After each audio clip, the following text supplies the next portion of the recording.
మనలో చాలామంది green tea తాగుతాం కదండి. గ్రీన్ టీ వల్ల మనకు హెల్తీనెస్ వస్తుంది అనేది ఒక కాన్సెప్ట్ మనకి. మరి యాక్చువల్గా ఒక చిన్న విషయాన్ని మీరు గమనించండి. ఇక్కడ లీవ్స్ని మనము ఏ లీవ్స్ అన్నా ఉండనివ్వండి, అది గ్రీన్ కలర్లో ఉంటుంది మోస్ట్ ఆఫ్ ద లీవ్స్. మనకు ఆ లీవ్స్ని బయట ఎండబెడితే అది కలర్ చేంజ్ అవుతుందా అవ్వదా ఒకసారి గమనించండి. Definitely the colour will change, either brown colour or reddish కలర్గా మారిపోతుంది. మరి మనకి గ్రీన్ టీ వచ్చి ప్యాకెట్స్లో దొరుకుతుంది కదా, అది కూడా డ్రైడే కదా. మరి గ్రీన్ టీ ఎలా గ్రీన్గానే ఉంది? ఒక్కసారి ఆలోచించండి దీని గురించి. బికాస్ అండి, మనకు లీవ్స్లో ఎంజైమ్స్ ఉంటాయి.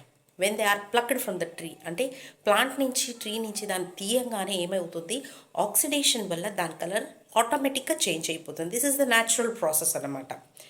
బట్ మనకి గ్రీన్ టీ వచ్చి గ్రీన్గానే ఉంటుంది, అది కూడా మనకి డ్రైడే. అది మనం ప్యాకెట్స్లో యూస్ చేస్తూ ఉంటాం కదండి, డ్రైడే. బట్ మీరు ఎక్కడన్నా మీరు దాన్ని ఒరిజినల్గా తీసి ప్లాంట్ నుంచి తీసి తాగితే అది green, actually normal, correct. But మనం తాగేది వచ్చి ఎలా ఉంటుంది అంటే dried one which is preserved. మరి అది గ్రీన్ ట్రీకి గ్రీన్గానే ఉండాలి అంటే వాళ్ళు ఏం చేస్తారు, దాన్ని they go with some other process. Either దాన్ని ఫస్ట్గానే బాయిల్ చేసి పెట్టాలి, అదర్వైజ్ లైట్ డీప్ ఫ్యాన్కి దాన్ని ఏం చేస్తారంటే ఫ్రై చేసి, పాన్ ఫ్రై చేసి పెట్టింటారు. Something dal mix for that to become green itself, to stay green itself. మరి ఇది ఎంతవరకు మనకు హెల్దీ ఒక్కసారి థింక్ చేయండి.